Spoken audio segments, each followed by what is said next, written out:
Hey folks, here's an update on what's going on with the plant room and the plant wall. I had a huge mite explosion close to a month ago,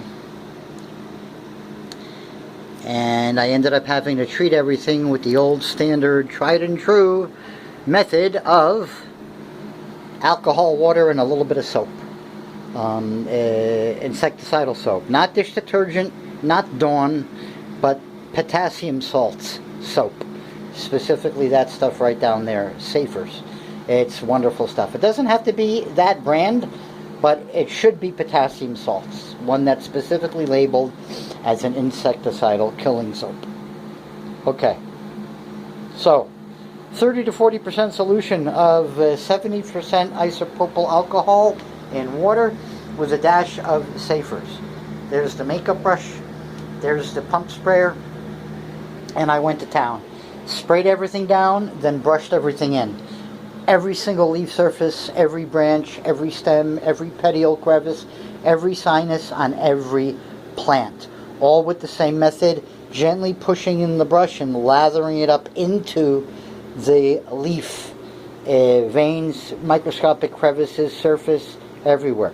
Not so hard as to smush, but firmly against, so that, you know, the bristles of the makeup brush, which are very soft and delicate anyway, bend a little bit. You know, just like lathering it up for a shave, gently. And got it all in there.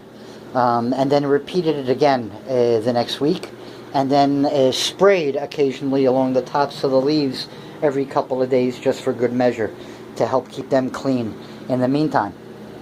And I must say the results have been absolutely spectacular. I got some growth spurts even immediately after.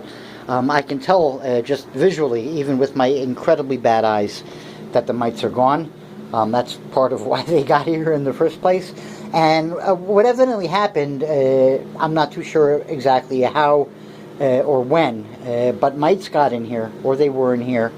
I know at one point they were in here, but the dichlorvos basically gave me a year of mite suppression until a subclinical presence developed full-blown resistance and just exploded in a matter of days.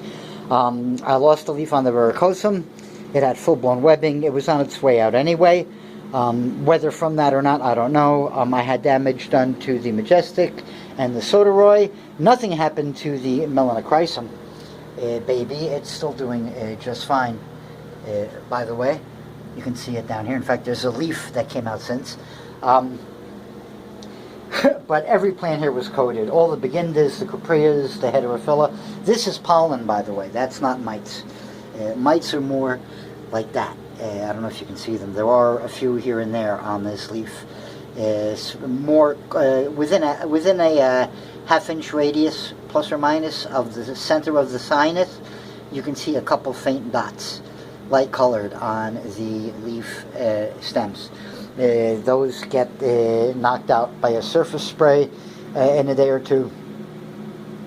And then come Sunday, it's again spraying with alcohol, if not sulfur. I do have sulfur ordered. That's the secondary treatment. I'm going to see if it works better or as well as the alcohol on the mites. It should, but it also acts as an antifungal, and it's also a micronutrient for plants. So I want to give it a whirl. There are some issues with it, with potential leaf burning, a phenomenon called phytotoxicity, if you want to impress your friends. But I think it'll be fine. And we're going to do test areas, and I'll see what reacts well and what it doesn't react well. If I lose a leaf or two here or there, I'm not really concerned. I'm much more concerned with eliminating the mites and helping to combat a little bit of the secondary fungal and bacterial infections that are a result excuse me, of the physical wounding of the plants. Here you can see some of the residues of the Safers with the alcohol, and that's why I like to use the Safers. They leave a little coating of salts on the leaves, which then go on killing the mites for a little while longer. This plant was sprayed just a short while ago, and it's also a great way to get into the ferns. No way I'm brushing those leaves down with a makeup brush. Excuse me. So anyway, everything was addressed. Everything was wiped down with the makeup brush, top to bottom. I sprayed even the tapestries with the alcohol mixture. I've got the sulfur coming on Friday. I've got cool weather coming in on Sunday. So, yeah, everything's been licked. All the regrowth is now beginning to happen. I'm just, again, waiting on the varicosum to respond. I think it's going to be a positive response. I do think the sulfur is going to help it out a lot, especially on the stem area. Same for the Soderoy and the Majestic. Everything else did fine. The Ornata did surprisingly well. The Gloriosum. Excuse me while I have a coughing fit, folks. Okay, the Gloriosum did fine.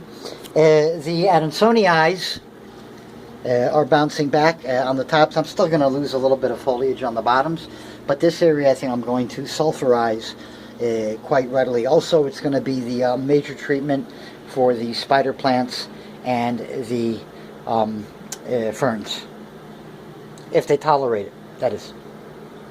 There is the base piece from the Gigas.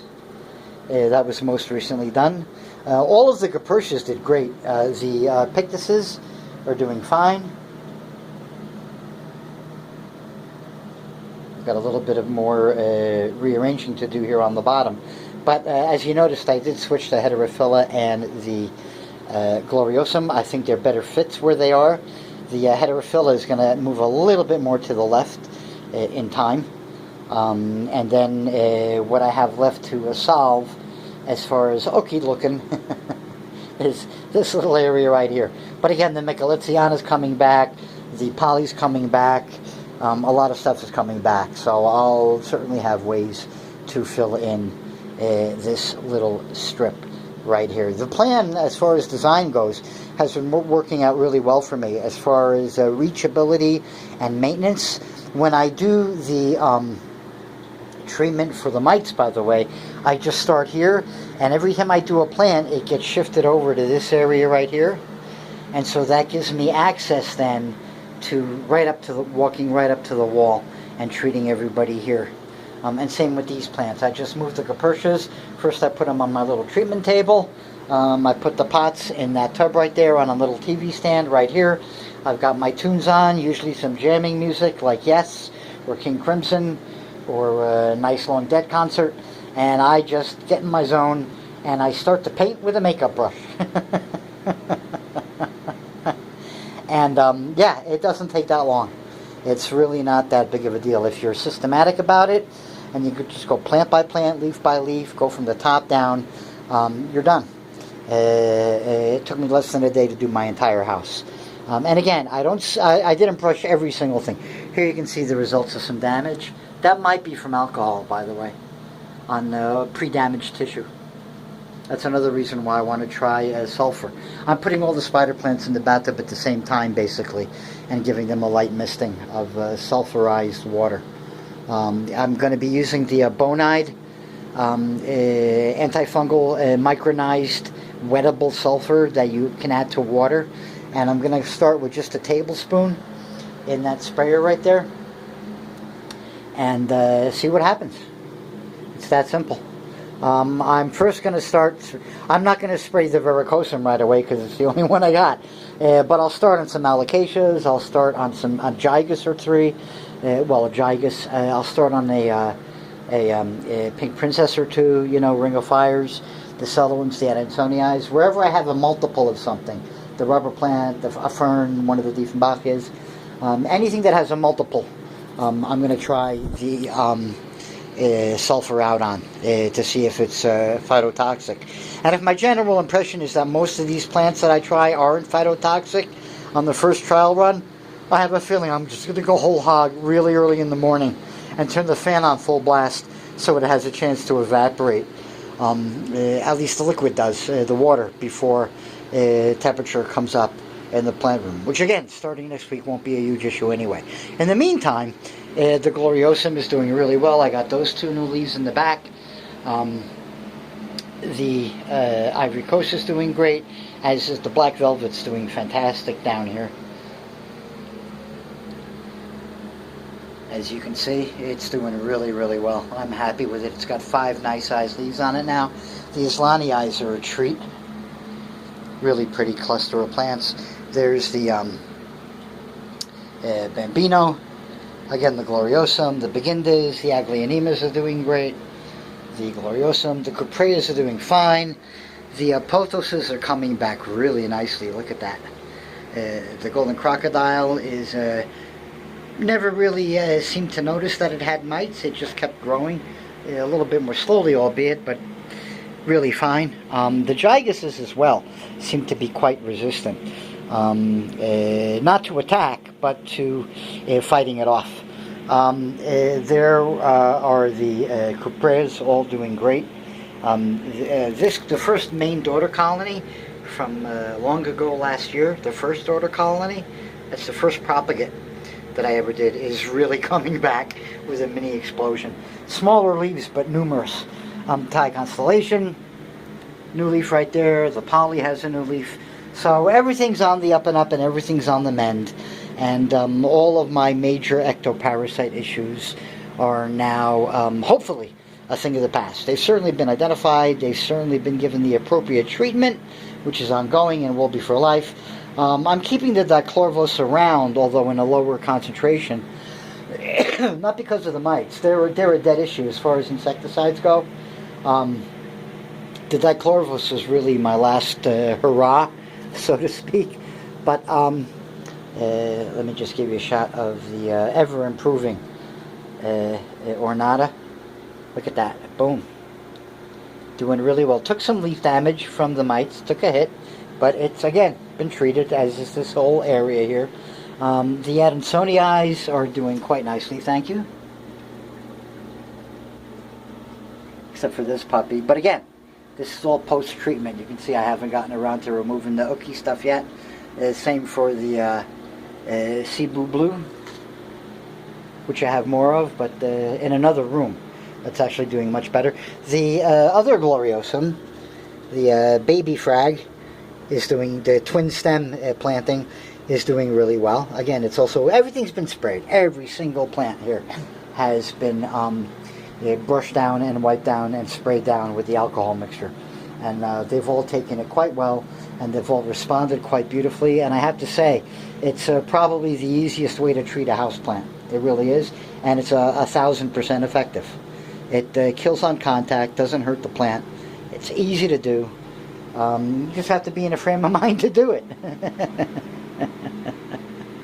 That's all. But yeah, mites don't care what you think or how lazy you are. So if you do have the problem, just get cracking. Stop pussyfooting around. Get yourself a $4 makeup brush from Walmart, a $2 bottle of isopropyl alcohol, a $14 bottle of Safer soap that'll last you for half a year, and a $7 to $14 spray bottle.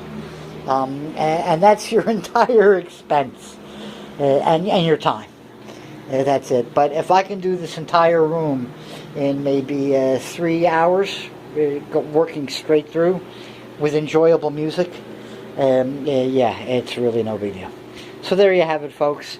That's the status update of the plant room, what's been happening with it recently, and how I'm dealing with it. Everything's going really well. I do want to give a quick shout out to the plant YouTuber Wildfern. I'm a subscriber and a fan. I hope you're feeling better. I know you're going through a bit of a rough patch. It'll pass. Trust me, it'll pass. But hang tough. At any rate, she's one of my original muses / inspirations for getting back into the hobby the way I did when I did. So good on you. And check out her channel. She's pretty cool and extremely informative. Okay, there's a last view of everything moving down real quick. And again, everything's looking really well for now. Very happy with the way things are progressing. I now have 3 nice-sized Gigases and 2 nice-sized Neon Pothos, and I want all of you to have fun.